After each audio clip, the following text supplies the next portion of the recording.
and welcome into the Broncos Europe podcast. We're here, we're back, finally. I know it's been a long off-season for us to endure, but we are back. We have waited until after the preseason games and the roster to be finalised for us to make our debut this season. As ever, I am joined by my trusty co-host, Mr. Kieron Morley. Welcome back, Kieron. Thanks, Mark. Thanks. It's nice to be back. It's been, like you say, a long off-season. Made doubly long by the torrid year that we might have had as Bronco fans last year, but future looks a little bit brighter, and it's nice to be back and chatting about it. I mean, we've not had playoff football for quite a number of years, so that off-season, like you said, it's a long time for us. But nice to have your veteran presence now, as it is back with the show once again. And we've been busy in our own draft, finding some new presenters and people to help out. We have a first-round pick, number 1 overall, Mr. Dylan Farrell. Welcome to the show. Thank you, lads. That's probably the first and last I'll ever hear my name being up there in the first round, number 1 pick, but delighted to be here. I mean, we're delighted to have you. We've been on the look for a third host for the show to keep things interesting, keep things fresh. So we're glad to have you on board. Now, today we are going to be talking about the initial 53-man roster. Now, things can change. We have waited until it has been announced by the Broncos. But we are hoping that we have the up-to-date one on the screen right now. We'll probably just go through some of the initial sort of surprises, Kieron. Is there anyone stand out there who sort of has made it onto the 50 that you might not have thought should be on there? Yeah, I think one for me, just looking, they'll go on that first column, Mark, and we'll take it bit by bit. I don't think it's a shock that this person's on there. I think for me, it's probably just who they're on there instead of, and that's Blake Watson in front of Tyler Beatty. For me, I think he's had a good showing in Broncos colours, and yeah, I know we've re-signed him to the practice squad, a good number to have, but if I was a betting man, and we were taking 4 running backs on the roster, I maybe would have put Beatty just ahead of Watson, but that's no slight on him as a player. Blake, I think he's had a great start to his Broncos career, and some would argue has earned that spot, but that was a little one early doors where I thought, oh, all right then, but not arguing either way. No, for a fourth running back on the roster, you're sort of splitting hairs between two. Tyler Beatty always shows out in preseason. He had a cracking preseason last year, a couple of touchdowns, and he's definitely shown that he has improved. He seems to find the gaps, he hits those holes, and he makes the most of every opportunity he gets in the preseason. So I'm glad we've got him back on the practice squad. Yeah. Dylan, anyone sort of that stands out for you that you're surprised has made it? Not really. I think building up to the roster, there was a lot of, well, he come out, but I'm really surprised that Peyton went ahead with 3 quarterbacks, as I've always thought, especially coming from preseason, that it would be Nix and Wilson, but looking at it again and having some sleep and thought into it, I can't see Roy Payton went ahead with 3. Wilson, over with the Jets. Now, he didn't really have probably the best time there. Next, which we'll talk about later, first year in the big times, probably a little bit unproven, so I can't see why they added 3 quarterbacks, but yeah, I think the 3 quarterbacks is always going to be sort of a talking point amongst NFL fans in general. It just makes sense, I think, to keep 3. They're obviously high on all of them. Bo Nix obviously coming in as QB1. He is the main man and hopefully will be our main quarterback going for our franchise quarterback going forward for a long time. Zach Wilson has a high upside. He's a first round pick, for God's sake. He played well in preseason. He was probably the better quarterback out of him and Stidham. He definitely had that sort of more it factor. He was more exciting to watch. I know Stidham didn't really get huge chances, and he was sort of thrown. The wide receiver, the tight end, sort of didn't help him a lot of the time. But I'm happy that we've got 3. I know there was a rule change recently. I don't know if you were aware that you couldn't. I don't think you can elevate one extra onto the game day 53. So hopefully the three can all battle it out. I'm not sure who has been named number 2 quarterback yet, but I would hazard a guess that it will be Stidham, just because of his expertise sort of in Peyton's system, and then we'll go 3 with Zach Wilson. But those two are interchangeable for me. Have you got any thoughts on that, Kieron? Yeah, I'd probably agree, Mark. Although I do like Zach Wilson, and like you say, he's got a high ceiling, but I think he's also one of those quarterbacks that has shown he's got a low floor, and that could have been the environment he was in, the squad he was in, and he has come. He does look exciting. I think that's the main thing. He is going to make plays, but like you said, is Stidham just that little bit more sort of competent, steady? He's just going to come in and do a job. As he said, he's a starting quarterback in the league, so obviously Peyton's kept him around. He's got 3 in the roster for that reason. But like I say, it's quite nice to have a QB room that you're genuinely excited about, sort of all 3 in there. So yeah, I'm quite happy with that. Now we've got he's made the decision to keep 5 wide receivers on the roster. Obviously, I think he was hoping that he could take a few to the practice squad. Now he has managed to get Michael Bandy, Little Jordan Humphrey, which is the most ridiculous name considering his size. I was going to call him Big Jordan from now on. And I can't remember the name of the other one, but he has managed to get David Sills was the other one, I think, Mark, where Sills. He has years of experience on NFL rosters, so he's a key one to get back for his experience-wise. Any wide receiver surprises for you, Dylan? It's saying that I haven't seen the practice squad whatsoever. Being impressed with Mims again. Don't know if he's involved with the practice squad or he's involved in the 53-man squad or I meant to say roster, but he has really catched my eye. And before we found out the news about Tim Patrick, I was really convinced that those two would really push each other. And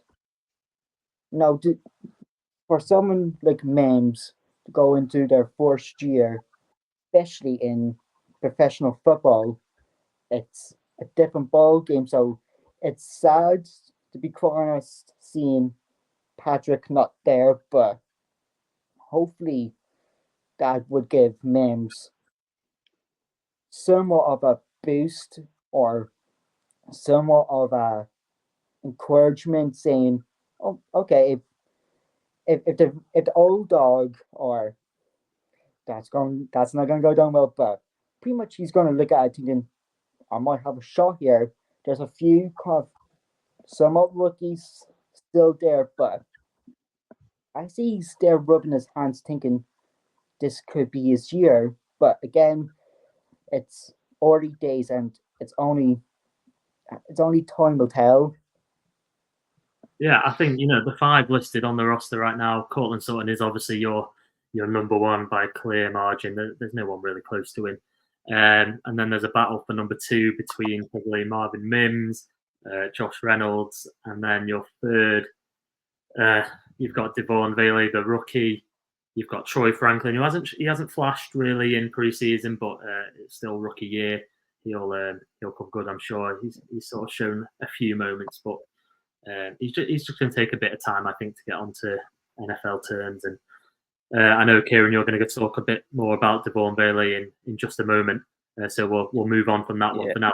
Defensive side of the ball, any sort of surprises there? Obviously, we've got Onyema Uwazurike back on the roster. He's been reinstated after his year out.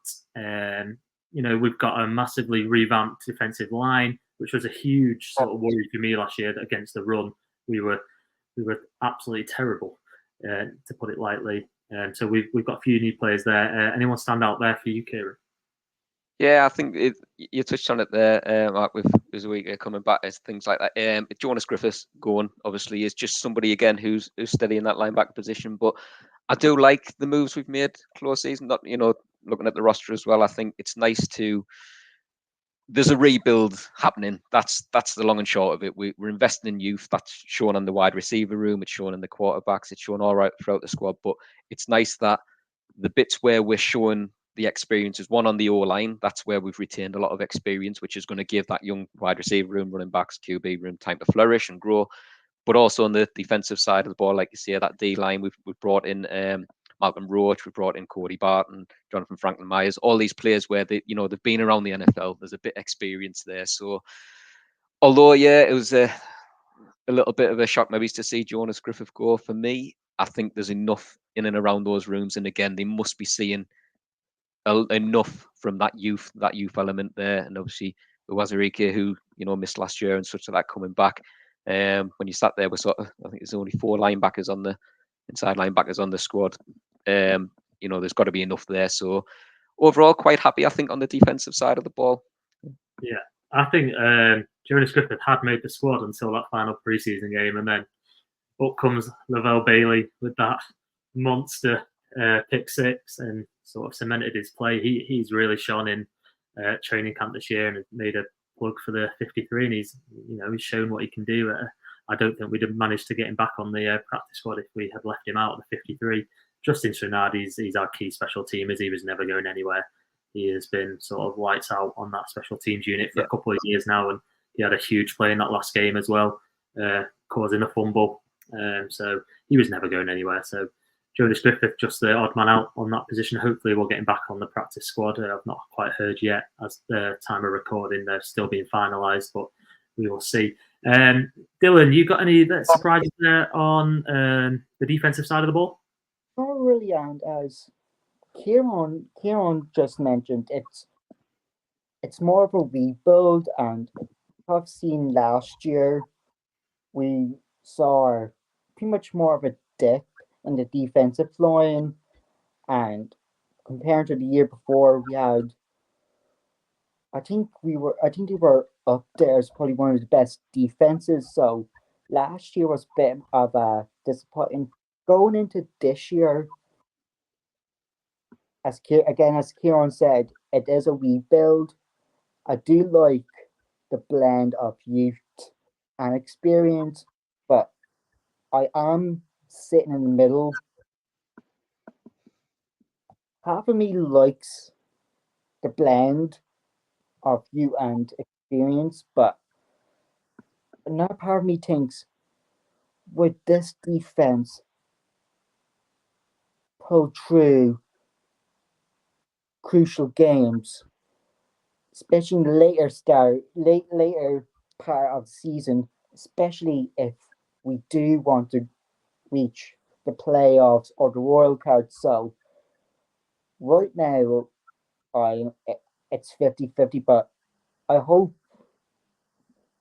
next week and in the coming weeks it will prove me wrong. I think we've got 4 sort of the defensive front is something that could be very special for us this year. The 4 outside linebackers we've got Nick Benito, we've got Jonah Ellis, the rookie. He's looked amazing so far. We've got Baron Browning, who looks like an absolute freak, and we've got Jonathan Cooper, Mr. Reliable in there. They're 4 very special linebackers, outside linebackers. They're all very good pass rushers. They can set the edge. I'm hopeful that they'll just improve game on game this year, put up some good numbers. And then, like I said, the defensive front, you've got John Franklin Myers, who can also come out onto the edge. We got him for an absolute steal, by the way. Yeah. Malcolm Roach comes in after playing with Peyton a few seasons ago. He is an absolute locker room guy to have. He's an insane character. He will definitely solidify that front, stop the run. Hopefully get some pressure on the passes as well. And then, that will hopefully enable our cornerbacks, and safeties. Safety is probably our weakest position on defense for me. Yeah. Cornerback, we've got the best cornerback in the league, Pat Satan. Opposite him will probably start Riley Mostert for his first start in the NFL. So it's an exciting time for the defense for sure. Kieron, do you want to go on and talk a little bit about your player of interest? Yeah, so I think a player I picked, Mark, obviously, we've discussed this prior to the pod, and a player that I think that we've acquired through the offseason that I've got my eye on is our 7th round steal. It's turning out so far, which is Devaughn Vele. He's come in pre-season and he's already cemented himself ahead of Troy Franklin, the receiver we picked in the 4th round. So this is the bit that is sort of worrying me a little bit about the 5 receivers in the room that we've only took 5 on, is the fact that Vele has already been talked about ahead of Troy Franklin. Troy Franklin's been talked about being a healthy scratch most games, so we're down to 4 receivers. And I know we've brought some guys back to the practice squad who chance to be elevated most game weeks. But I think that there's a good chance that Devaughn Vele has come in. One of those 5 receivers has not opened the door and forced Tim Patrick out or pushed him in any way, but I think he might have been a contributing factor. He's coming in. He's a big, like you can see there, 6'4" rookie.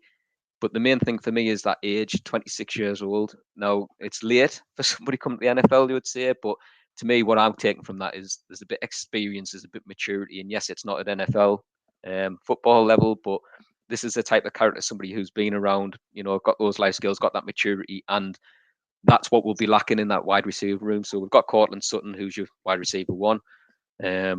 Got Josh Reynolds, a bit of experience, but beyond that, what we're needing on the offensive side of the ball, in that offensive side of the locker room, is characters and people who's been around. Now, obviously, it's early days from yet, but I think that's something that maybe he can offer, if that age and the maturity.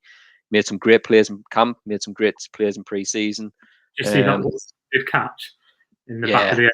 Oh, it was insane. People talk about the best they've ever seen, but it's not quite as close to Odell Beckham. No. It was seriously an impressive catch for a rookie in training camp. Yeah. So for me, Mark, I think he's one to watch. Obviously, it's a small receiver room, like you say. We're probably locked down 1, 2, and 3 with Sutton, Reynolds, and Mims, but he's going to be there on the fringe and competing. It'll be interesting to see what else that room looks like come next week. Will we bring anybody else in off waivers? Will we, who we're going to be elevating week in, week out? It's a bit of a shame to have lost Brandon Johnson in that process of. I think he's looking like he's going to the Steelers, but there's little Jordan Humphrey who's making players, like you said before, David Sills. But I think another player that we've got to kind of factor into that receiving core is getting Greg back as a tight end, hopefully fit. That gives you another offensive weapon, so it allows us to have that room a little bit more thin on the ground. But like I say, I'm hoping that this guy, round 7 pick, shows to be a bit of a steal, and is pushing that wide receiver room and making some big plays this season. So yeah, what impresses me is sort of about our wide receiver room and tight ends, because they're all pass catchers. Let's be honest. We've just added Donald Parham as well, formerly of the Chargers. He's 6'7" or 6'8" or something like that. So he's a huge red zone. But they're all big guys. You've got Cortland Sutton, you've got Devaughn Vele. Josh Reynolds isn't that small. He's a good route runner. They're all going to be useful in the red zone, which is somewhere we have struggled massively over the last 4 years. So that's a huge improvement for me. Dylan, we're going to move on over to you. You're going to talk to us about another one of our rookies. Would you like to introduce him? Fair enough. I'm sticking with the offense like Kieron, and as you said, Mark, it is another rookie, and this is probably one of the most talked about rookies in the NFL, or the most, and that's no other than Bo Nix. Where do I start with Bo? I've never seen this much hype, or I don't know about you guys, but I've never seen this much hype for a Broncos quarterback since, I believe, Elway back in, I want to say 84. But I'm really curious to see how he handles the pressure. And you know what? I think Bo will go into the deep end with a pinch of salt.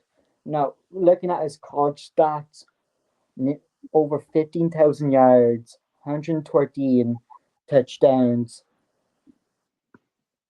It's with that offense that is already there, and Nick's just slipping in. It's exciting, and you know what? The throws and the link ups he already has, especially during preseason. Again, it's only preseason, so we can't really judge or get too excited, but so far it looks good. Now I I hope with once the hopefully if the offense does click, I wonder with Bo at the helm, would he manage to get us to the playoffs? I don't know. I hope so. I've always said if the Broncos are in touching distance of the wild card, that if you ask me, that's not a bad first year for a rookie quarterback.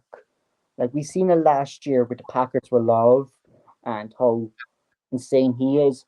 Not saying Knicks is going to do what Love did, but with what Kieron said with Sutton there and Reynolds and all these versatile, experienced players, I can just see Knicks just lighting the offense up, and God knows or who knows what the season will be. I think for me, Dylan, on that one, sorry, Matt, I was just saying, I think it's clear that Sean Payton, they've invested in Bo Nix. There was talk about him being a reach potentially early doors, and then straight away in training camp. And it is training camp, it is pre-season, but he's started to prove them doubters wrong, the media wrong. But to me, it's clear that we've given him every opportunity. This is, we cannot say that this is a field experiment. We're chucking everything we can. We've re-signed Quinn Miners to a mega deal. That O-line looks probably the best it's ever had in recent years. So yes, they're young, like we said before, young receiving room, young running back room, a couple of rookies in there. But we're giving him every opportunity to succeed for me. And like I say, he's looked exciting. It's looked good again. But again, there is that big step up next week when he's going first against first. I think that's the big question, as Dylan's mentioned. Yeah, I'm just going to chime in there as well, just on Bo Nix. It's college season. You got 77.2% completion rate. It's a new college record, and that's just something that stands out. It's tailor made for Peyton's offense. Quick throws, accurate throws. First read, second read. You're not waiting a long time. You're doing run pass options. It blends well together, and Peyton's got his man. I'm hopeful anyway. Like you said, Kieron, the O-line looks as good as it is. There's a little doubt at centre, but hopefully the people around him can help him plug the gap. But the weapons he's got, he can't complain. People are sleeping on him, so let's just hope he can recreate his college career and keep that percentage completion sort of up there. And I only heard about this last week at a few NFL events here in Dublin. Peyton is known for building these young players. We've seen it in the Saints when he was there for years, and like we can say, as Alex Ferguson once said, you can't win anything with kids, and look how he proved the doubter. So people might look at this offense and probably look at it thinking, okay, it's more unexperienced than experienced, but that's the exciting thing about bringing in such a young offense. It's going to improve. It's not like it's going to impact straight away after week one. We clearly that Peyton offense and defense is building something, and as the saying goes, Rome isn't built in a day, so it is going to take time. If that's reaching the playoffs this year or next year, he's clearly putting his stamp down, and that's quite exciting if you ask me. Yeah, I think you've just nailed it on the head. It's an exciting time to be a Broncos fan. We've got a quarterback we can look forward to watching week in, week out.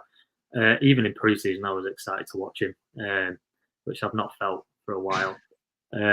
I know towards the back end of the season, just watching the Broncos offensively was an absolute mission, especially when you're starting the game at 1 a.m. over here. It was not an easy watch. So I'm going to round things up here on our sort of our rookie update. I'm going to talk to you about another one of ours, Mr. Audric Estime. Now, he is only 20 years old. He turns 21 sort of in a few weeks' time, before the season starts, I believe. Drafted in the 5th round, pick 147. He's an absolute steal. I'm not sure how he was there. I will only describe him as sort of a bowling ball sort of a player. He is absolutely stacked. He's massive. I would not want to get in his way. That being said, I'm not the biggest of people person anyway. Would absolutely flatten me. Now, he's come from Notre Dame. He had, in his last season, 210 carries, 1,341 yards at 6.4 yards per average per run. And he scored 18 touchdowns last season, which is pretty impressive for him. He's, like I say, he's still young. He's still learning how to be in an offense, but his natural sort of physicality means he's going to have a role instantly. Now, he's not going to be an every down back this year. You've got Javonte Williams, who looks like he's back to his best. He's had that down season after his injury, which it often takes to come back to your best, but he's looking like an absolute unit again. He's looking dangerous. He's looking quicker than he's ever looked. He's finding the holes in preseason. I'm hoping that he will be the every down back. You've also got Jaleel McLaughlin in there. He is your change of pace back. He is electric when he touches the ball. You never know where he's going to. He could take it to the house on every snap he gets. But he's your sort of change of pace back, and will look to expand on his role from last year. And then this is where I think Audric is going to be used. I think he's going to be down as a 3rd down, short yardage, sort of demolishing through the line and just sort of bowling a few people over to gain those extra yards. He'll be used in goal line sort of units. So his touchdowns could be up there. You know, if we get drive down to the 5, the 3, his number of touchdowns could be up there. So I'm hoping that's his role this year. I can't see him being the sort of the number 1 back, but not this year anyway. And then the decision will have to be made sort of next year with Javonte. But this guy, he sort of made Samaje Perine sort of expendable. Can I chuck a couple of questions at you, Mark, then on that front? Do you think, because you said he's a bowling ball, he's a wrecking ball, he's massive, and he looks powerful. Yeah. We had that with Javonte when he was fully fit initially. Do you think that this pick was potentially will Javonte get back to full fitness through the close season, a bit of a fail-safe, or like you say, foresight, future planning, or actually that Sean wants to run with sort of, you know, this in his backfield? But then the second part of this, as well as you mentioned it, Samaje Perine, he's now gone and signed for the Chiefs, it seems. But as a running back, you know, decent blocker, good pass catcher. Where do we pick that up in this running back room? Who's going to give us that option, I suppose, out the backfield? You brought up Samaje's pass catching ability. He was one of the best, if not the best, we've had in years.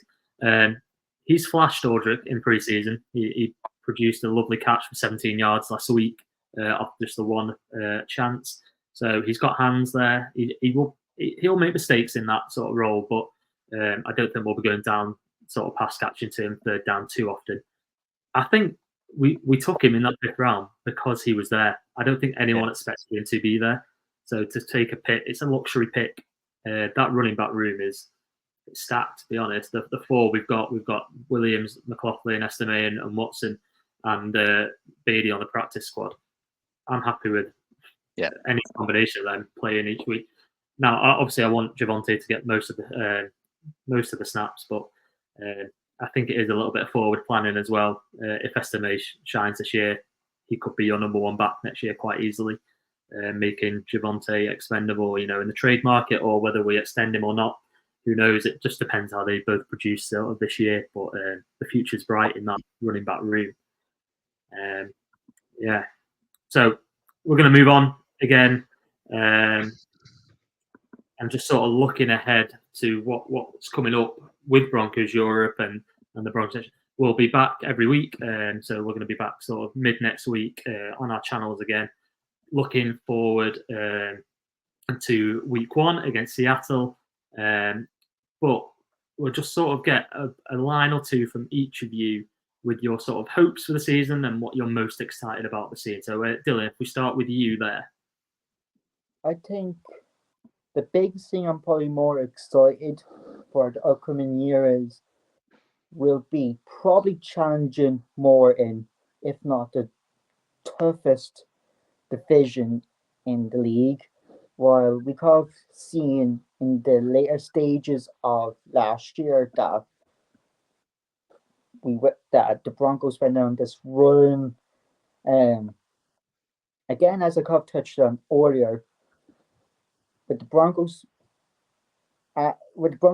being in the toughest division in football, I am really excited to see if they do push a little bit further. But I think I'm more curious and excited to see if they pick up momentum of wins or performances. I think once we fans see that, the players, like any sport, will definitely feed off that. So I think pushing to get more wins, or the players feeding off not just the, the fans in the stadium energy, but Broncos country worldwide. So I'm really excited to see how the team will play out, and we'll hopefully know this time next week or in 2 weeks, if I must say.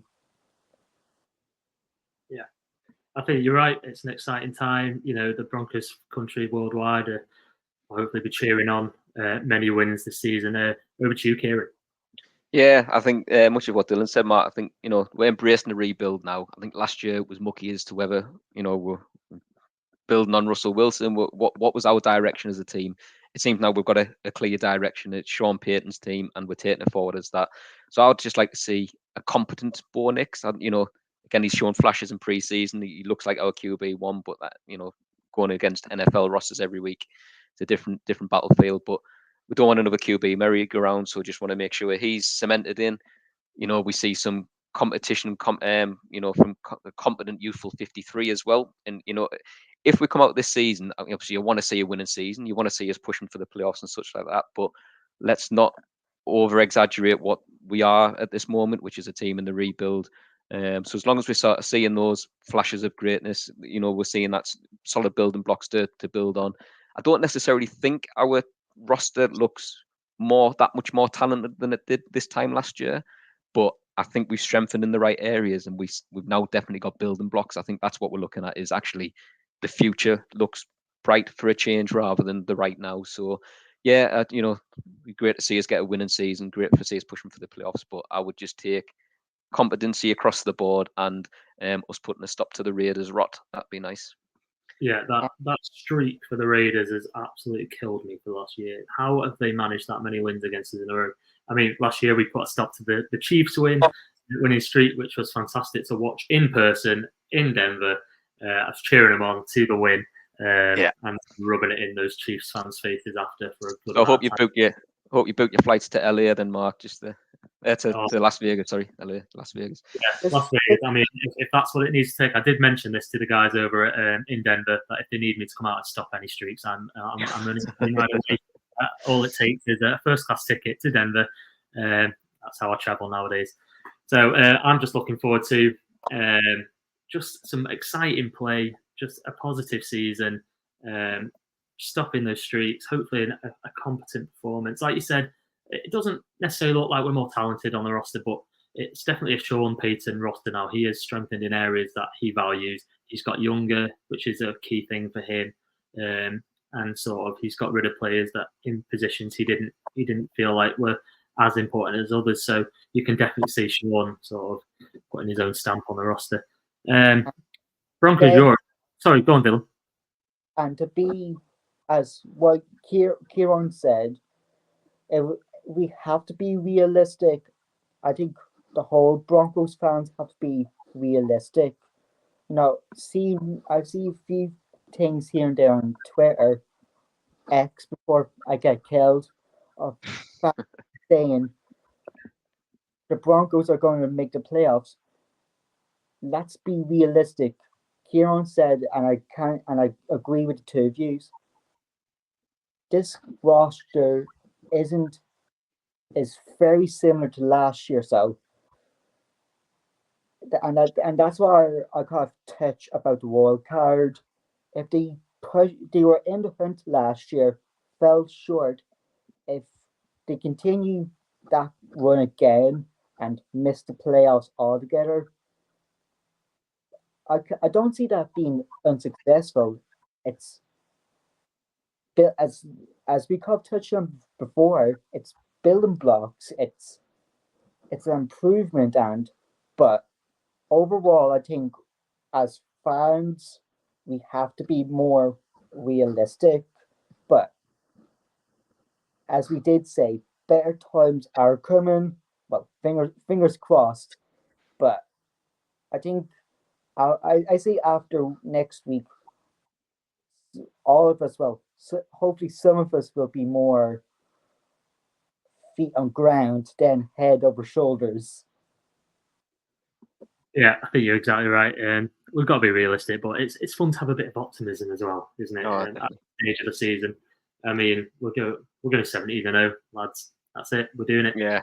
Look, Mark, as long as you don't get another 70-20 thrashing off the Dolphins, you know what I mean? That's the bit for me where that needs to be cut out. You know, you can lose games. We lost so many games by a score and such last year. We won so many by a score. We were in the mix for quite a lot of it with a mid roster. You know, look, if we can just stamp out a lot of these little mistakes and those big mistakes like we were against Miami, then I'll be happy and just sort of seeing that general consistent improvement. That's what we want. But yeah.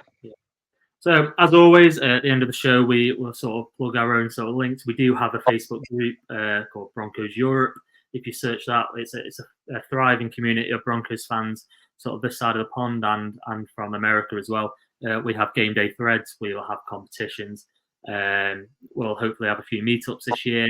I know there's a few in the planning pipeline right now.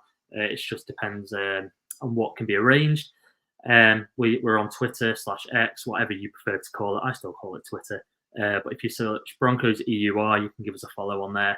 And we're also on YouTube where you can watch the show back. You can just search Broncos Europe and you can follow along on there. Now, next week we'll be back again. The three of us will be talking about the Seattle matchup in week 1. We'll be giving our sort of season predictions. We'll go through game by game and give our predictions each one. And see who can come closest at the end of the year. And also, we will be back with our weekly pick-em competition. Kieron has sort of shown me how to do it each season so far, but we've got a new competitor this year in Dylan who will be fighting for that title. So, as always, thank you, Kieron. Your veteran presence has made this as easy as possible once again. And Dylan, you've had an outstanding rookie first game, and we can't wait to see you again next week. So thank you once again for tuning in, and we'll see you next week. Thank you, guys.